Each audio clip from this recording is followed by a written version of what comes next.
Et bonjour et bienvenue sur la mécanique universelle. Alors, nous sommes toujours vendredi 6 janvier. Voilà. Bon, pour ceux qui aiment le cinéma français des années 50, voilà, 2023. Et je vais terminer avec cette petite incursion dans, dans ce concept qu'on entend depuis quelque temps du grand remplacement. Alors, ce qui m'a un petit peu poussé à écrire ça, c'est que j'avais vu qu'il y avait eu une sorte de polémique, mais j'avais regardé ça un peu en diagonale, à partir des écrits de Welbeck sur le journal de Michel Onfray, je crois, quelque chose comme ça. Et donc, alors déjà, ça m'avait un petit peu révolté de lire ça et ça me paraît tellement loin même de ce que je pense de Welbeck et puis de son intelligence, etc. Alors je me demande s'il n'y a pas des copinages qui sont un peu toxiques dans l'existence euh, et qui conduisent, que ça soit, enfin, dans bien des cas, on se rend compte que eh ben, on se laisse embarquer par des systèmes qui vous manipulent un peu et vous amènent à dire des choses qui sont pas du tout de votre nature, votre fond, votre vrai fond. Et je pense que c'est pour beaucoup, on retrouve ça. Voilà. Donc la proximité des la proximité extrémiste, même ceux qui sont un peu qui ont qui le sont que marginalement, c'est pas très bon pour un créatif, à mon sens. Bon, voilà, c'est un point de vue comme ça. Alors, ce qui est sûr, c'est que là, je suis sur la page du point où Michel Houellebecq, après avoir rencontré le recteur de la Grande Mosquée, euh, dit qu'il va corriger les propos litigieux contre les musulmans. Euh, et il écrit donc, où est-ce que j'ai lu ça? Je veux bien reconnaître que les paragraphes concernés sont ambigus. Je les remplacerai donc dans l'édition à venir par des paragraphes explicitant mieux mon propos et qui, je l'espère, ne heurteront pas les musulmans. Je pense qu'il a vraiment compris qu'il a pris conscience de ça versait un peu dans, à mon sens, hein, c'est comme ça que je l'analyse, dans la paranoïa. Et cette paranoïa est vite transmise par, dans, dans des discussions. Quand on est loin des événements, si on se si on ne se penche pas sur la complexité des choses, on peut très vite tomber dans la paranoïa. Et je pense que c'est exactement ce qui se passe avec les tenants de les diffuseurs de ces visions un peu de grand remplacement, du fait que voilà, qui font peur de vis-à-vis de cette nouvelle immigration qui arrive. Et donc qui engendre une sorte de paranoïa dans la société, dans notre société, et qui fait que on entend même dans des villages où il n'y a aucune crainte, il n'y a pas de c'est vraiment que des sociétés où il n'y a pas de violence, il n'y a pas de bref et les gens peuvent avoir des propos qui sont totalement, à mon sens, paranoïaques vis-à-vis de ce qu'ils entendent à la télévision. Donc, ce qui est émis par les diffuseurs, par les diffuseurs d'opinion, par les faiseurs d'opinion, est très important. Et donc, à mon sens, eh ben, les communautés qui se sentent comme ça agressées, et c'est ce qu'a bien fait le recteur de la mosquée de Paris, euh, eh bien, oui, le passer, essayer de faire que des lois puissent protéger en fait contre ces propos intempestifs et qui seront criminalisés, c'est clair, quelques, voilà, dans quelques temps, euh, ils seront jugés euh, à leur juste niveau. C'est-à-dire, c'est des propos criminels. Hein, c'est simple, puisqu'ils sont destinés à stimuler la haine d'autrui. Donc, c'est un petit peu comme les pervers narcissiques dans une cour de récréation qui arrivent à faire taper quelqu'un par d'autres. Et donc, ils sont protégés. En fait, on ne sait pas que c'est eux qui ont manipulé le système, mais en fait, voilà. Donc, c'est c'est- c'est du même acabit. Et ça sera criminalisé, c'est clair, ça sera jugé par la société, posera des verrous. Et en fait, ces gens aident l'humanité à poser des verrous. Ils disent, voilà, moi je ne peux pas m'arrêter, je suis en... euh, j'ai peur, ou j'ai peur, ou j'ai de la haine envers, c'est irrépressible, donc faites des lois pour m'en empêcher.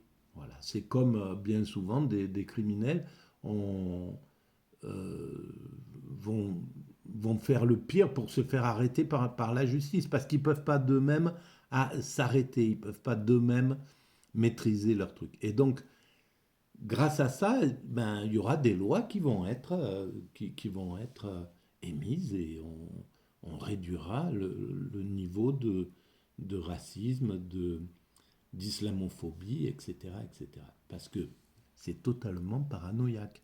Les régions ou les endroits où les quartiers qui peuvent avoir des concentrations plus intenses d'immigrés, comme ce fut le cas avec toutes les immigrations. Hein. Ce sont, voilà, c'est des sortes de ghettos qui se forment pour, parce qu'il faut il faut pouvoir se donner de l'amitié, de la chaleur humaine, se retrouver valorisé quand on est dévalorisé à l'extérieur. Il faut pouvoir trouver des endroits qui sont euh, où on se sent bien, où on se sent protégé, où on se sent euh, apprécié, aimé, etc. Voilà. Donc c'est tout à fait légitime, ça fonctionne comme ça dans tous les types d'immigration. Voilà. Et donc, pour revenir à ce qui avait été dit, alors, euh, donc Welbeck, euh, Michel Welbeck avait dit, donc, quand des territoires entiers seront vraiment sous contrôle islamiste, alors je pense que des actes de résistance auront lieu. Mais ça, c'est vraiment de la paranoïa. Il n'y a pas de, de régions ou de quartiers qui sont sous le contrôle de ce qu'il appelle islamistes, c'est-à-dire des terroristes, hein, tout simplement, parce qu'en fait c'est ça, parce que si c'est sous le contrôle en fait de, de, de de la foi, c'est autre chose. Ben oui, il y a des communautés qui sont plus croyantes, qui sont plus attachées à leur religion, qui préservent cet état-là. Et sur la mécanique universelle, j'explique bien que si l'Occident a dû prendre en charge le côté inconsciemment, hein, le côté matérialiste, donc se détacher de la religion, développer la laïcité, etc. Pour l'humanité, c'est quelque chose de fondamental. Ce que l'Occident a fait, ça permet de euh, d'obliger un petit peu les religions à écarter d'elles-mêmes ce qui était oppressif, par exemple. Donc, ce côté donc, matérialiste qu'a pris en charge l'Occident, c'est très très bien. Mais heureusement, il y a d'autres communautés qui préservent, au contraire, le spirituel, pour qui le spirituel a quelque chose de très important et qui le préserve dans l'humanité. Et c'est super important parce que dans ma théorie, le spirituel a une vocation énorme sur l'évolution vers notre perfection. Nous allons vers une perfection spirituelle, même si c'est pas religieux au sens des dogmes et de tout ça. Ce qui sera pris des religieux, du religieux, ça sera le meilleur pour l'humanité. Ça ne sera pas évidemment ce qui va demander de la circoncision ou des choses qui sont que l'humanité doit combattre, ou le djihad guerrier contre, etc. Tout ça, ça sera écarté du religieux, bien entendu. Et ce qui restera ça sera ce qui peut être universalisé, ce qui est bon pour l'ensemble humain. La croyance en quelque chose au fait que cet univers a été construit, a été mis en œuvre par quelque chose qui s'apparente à ce que nous appelons le divin. Voilà, c'est autre chose, c'est une autre façon de penser. Et euh, donc c'est vraiment une vision c'est une vision de peur en somme. Hein. C'est une vision paranoïaque de penser quand des territoires entiers seront sous le contrôle, etc. Comme si la communauté musulmane, par exemple, n'est pas apte à écarter, à tenir à distance ceux qui sont, etc. Bien entendu que c'est ce qui se passe et il y a de plus en plus euh, de, de,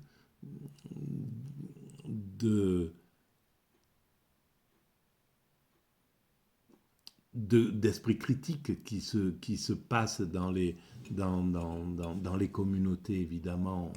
On écarte tout ça. Et ça ne correspond pas du tout, à mon sens, à la réalité des choses. Voilà. Bon, bref. Alors, et donc, voilà, ils pensent que, etc., quand des territoires entiers seront vraiment sous contrôle islamiste, etc. Et donc, comme je disais dans la vidéo précédente, est-ce que y a, ça se passe jamais comme ça. Ça se passe jamais comme ça. Même quand des communautés occupent une région, enfin un quartier, parce ils se regroupent là. C'est un endroit, voilà, où les immigrés se sentent bien pour s'adapter au pays et pour entrer dans le mouvement. Donc ils ont besoin d'une sorte de sas comme ça de protection. Eh bien, il n'y a jamais personne qui dit ça. Quels sont les Français les Français, les, voilà, les catholiques qui partiraient, voilà, c'est marginal. C'est aussi marginal que les fondamentalistes musulmans. C'est quelque chose, c'est infime, infime dans une population. Et tout de suite, l'État sait gérer complètement ce genre de choses. Ça ne serait pas quelque chose qui... voilà, on n'est pas dans un risque... c'est une aberration et c'est criminel de faire croire cela. Voilà. Donc,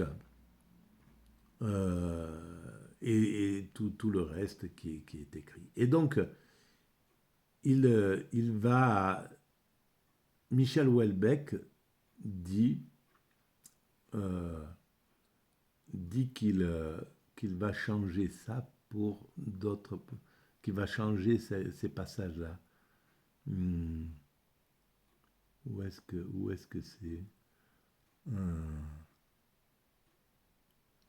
Alors, la nouvelle version, si des territoires. Alors, dans la nouvelle version, ça sera si des territoires entiers passés vraiment sous contrôle islamiste. Alors là, voilà, il a tombé à la discussion avec le recteur de l'académie, de la mosquée de Paris. Eh bien, il a compris que c'est, au fond, c'est de la paranoïa. Mais voilà, donc c'est s'il vient dans dans cette idée-là, qui est farfelue, qui est vraiment farfelue. Donc, il fait... Et en fait, ça veut dire qu'il est quand même vulnérable à ces... Et donc, il faudra qu'il réfléchisse à ce qui l'a poussé à écrire la première version sur le site sur l'espace de Michel Onfray. Voilà. Qu'est-ce qui fait que c'est là-dedans, il va écrire ça, dans ce truc. Qu'est-ce qui se passe à cet endroit-là? Voilà. À mon sens, c'est une bonne réflexion à avoir sur les choses. Et donc là, on passe à autre chose. Si des territoires entiers passés vraiment sous contrôle islamiste, alors oui, je pense que des actes de résistance auraient lieu. Il y aurait des attentats dans des mosquées, dans des cafés, bref, des Bataclan à l'envers. Et les musulmans ne se contenteraient pas de mettre des bougies et des fleurs. Alors oui, les choses pourraient aller assez vite. Une des choses les plus remarquables dans les réactions à la lettre des généraux, c'était quand même la proportion de Français qui s'attendaient à une guerre civile dans un futur proche. Mais ça, c'est justement le travail intense des Drummond actuels, voilà, des Céline actuelles, c'est tout. C'est juste ça qui fait que des Français s'attendent à une guerre civile dans un futur proche. Évidemment, si les médias... Et donc, pour l'instant, on ne juge pas les médias encore. On ne juge pas l'influence des médias qui est désastreuse depuis qu'ils ont été vendus à l'oligarchie. C'est une horreur, quoi. C'est vraiment, non seulement ils fabriquent des hommes politiques, ils mettent une politique narcissique au pouvoir, et chose qui est complètement maltraitante pour l'être humain, hein, pour le peuple, parce que le narcissique s'intéresse aux oligarques, donc s'intéresse aux élites, et ils méprisent le peuple, tout simplement. Même s'ils ils viennent bien propres sur eux, et puis avec des phrases magnifiques, bien écrites, et qui se donnent un petit peu l'aspect démocratique et le sentiment qu'ils aiment le peuple. Par tout un tas de petites phrases, on voit qu'ils n'aiment pas le peuple. C'est pas vrai ils ont quelque chose qui va pas, ils ont un côté totalement élitiste. Et donc, s'ils sont élus, ces gens-là, plutôt que s'ils sont en poussés par le système, c'est parce que le système, c'est l'oligarchie qui les stimule. Et l'oligarchie, ben, son intérêt, c'est d'avoir quelqu'un qui aime les oligarques, donc ceux qui voilà, le narcissique aime ce qu'il bade, ce qu'il trouve génial, ça, il aime les puissants, là, les gens qui ont l'air de... Et puis, il déprécie ce qui est en dessous, donc le peuple. Et donc, c'est antidémocratique. Voilà, c'est aristocratique, c'est pas antidémocratique. C'est pas démocratique. Et donc, euh, voilà. Voilà. Alors, où est-ce que j'en étais là dans ce truc? Euh, Voilà, donc, c'est eux qui font, c'est ces médias qui font ça. Alors, ils ont parfois, ce n'est pas le cas. Alors, c'était quand même la proportion des Français qui s'attendent à une guerre civile. Je ne crois pas, pour ma part, que les conditions soient actuellement réunies, dit Michel Houellebecq. Il faudrait d'abord que la police ne puisse effectivement plus pénétrer dans certains quartiers. Ce n'est pas le cas. Ils ont parfois du mal. Ils doivent déployer les grands moyens, mais ils y arrivent. Il faudrait ensuite que l'armée elle-même ne puisse plus y pénétrer. Et ça me paraît pour l'instant improbable. Mais pour l'instant, mais évidemment, mais ça ne peut jamais arriver. Mais même, voilà, le jour où l'État décide de fermer cette économie parallèle qui fait qu'il se passe que dans les quartiers, voilà, il y a cette économie qui a été laissée, en fait, donnée par l'État, hein, donnée par le système à, à, une, à des quartiers sinistrés, sinon, etc. Ben, le jour où ils trouvent le moyen de changer ça, et c'est facile, hein, c'est donner de l'espoir, du travail, voilà, trouver une solution pour que... Et les solutions existent, c'est très très facile d'arriver à redonner de la vie, de la joie, de tout ce qu'il faut dans ces quartiers, et donc sortir cette économie et peut-être la mettre la libéraliser, voilà, la légaliser, par exemple. Voilà. Et alors à ce moment-là, on passe vraiment sur autre chose. Et le jour où l'État veut changer les choses, c'est pas les quelques petits voyous qui sont dans certaines banlieues ou dans certains coins qui va faire peur à l'État. Voilà, ces petits voyous, ils seront mis au pas comme les grands voyous quand la société humaine, quand l'État a voulu neutraliser un système, il l'a fait. C'est juste parce que le néolibéralisme ne s'occupe pas de ça. Il s'en fout, quoi. Il s'occupe des riches. Donc, il ne s'occupe pas des pauvres. Il a laissé à l'abandon ces quartiers. C'est pas les quartiers qui sont devenus sauvages comme ça par, par, par essence. C'est juste parce qu'ils ont été abandonnés, quoi. Voilà, c'est tout. Ils ont, pendant des décennies, 3-4 décennies comme ça, et ben c'est normal, c'est tout à fait logique. Et c'est ce qui se passe aux États-Unis, c'est ce qui se passe au Mexique, c'est ce qui se passe en Amérique latine, etc. Et c'est ce qui ne se passe pas en Chine, au Vietnam, je ne sais pas où, voilà, euh, en, dans les pays qui n'acceptent pas ce genre de choses. C'est tout pour... Voilà, nous, le néolibéralisme, on n'a pas voulu le juguler et on l'a laissé construire par le narcissisme. C'est le narcissisme qui a pris en main la mondialisation de notre côté, en Occident, euh, en Amérique latine, en Amérique du Nord, etc. Dans certains quartiers d'Afrique, dans certains coins d'Afrique, on a laissé la mondialisation aux narcissiques, aux oligarques, et c'est une catastrophe parce qu'ils ne s'occupent plus du tout du peuple, ils s'occupent que de leur pomme, que de leur gueule, entre guillemets. Voilà, c'est l'égoïsme à l'état pur. Et ça, tant que la société occidentale ne prendra pas conscience de ça, eh ben ça, malheureusement, on avancera vers le pire. Et même dans le pire, eh ben, la France, même si le pire arrivait, on est sorti de 1789, on est sorti de 1860, 1848, 1870, etc. Et on dit 1968, etc., etc. La France n'a pas... voilà, la France, ça sera la France, quoi qu'il arrive. Il n'y a personne qui remplacera la France. Et ceux qui arrivent sont entièrement avalés par le système, quoi qu'il en soit, et enrichissent le système. Et cette jeunesse-là qui est là, cette jeunesse magnifique africaine qu'on a, on n'a même pas idée de la chance qu'on a avec ces ambassadeurs-là.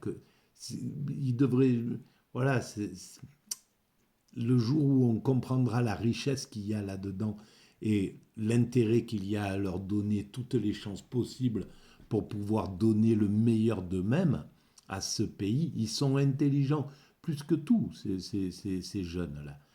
C'est pas pour rien qu'ils arrivent à à monter des business qui sont, il y en a qui ont l'intelligence des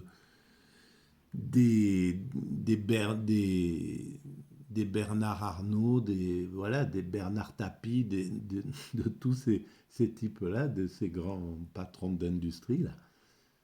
Ils sont là, ces gars-là. Ils sont là. Et en plus, normalement, venant du ruisseau, ils ont une âme qui est euh, humaniste, qui est là, hein, dans le truc, qui est fait, voilà, on l'écoute quand on écoute voilà, Omar Sy, c'est vrai, il critique le système, et, mais voilà, c'est ça, là, ces générations-là. Il y en a des dizaines de milliers de ces gosses, si on leur donne la chance d'amener leur meilleur à notre pays, ça serait extraordinaire. Le jour où la France comprendra ça, eh ben, on remontera dans la hiérarchie des pays enviables et qui sont, qui sont valorisés par les autres. Voilà, à très bientôt, merci de votre écoute. Et je suis désolé, c'est un peu embrouillé tout ce que je dis, mais bon, j'espère que vous sortez quelques petites choses intéressantes dans tout ça. C'est le but. Voilà.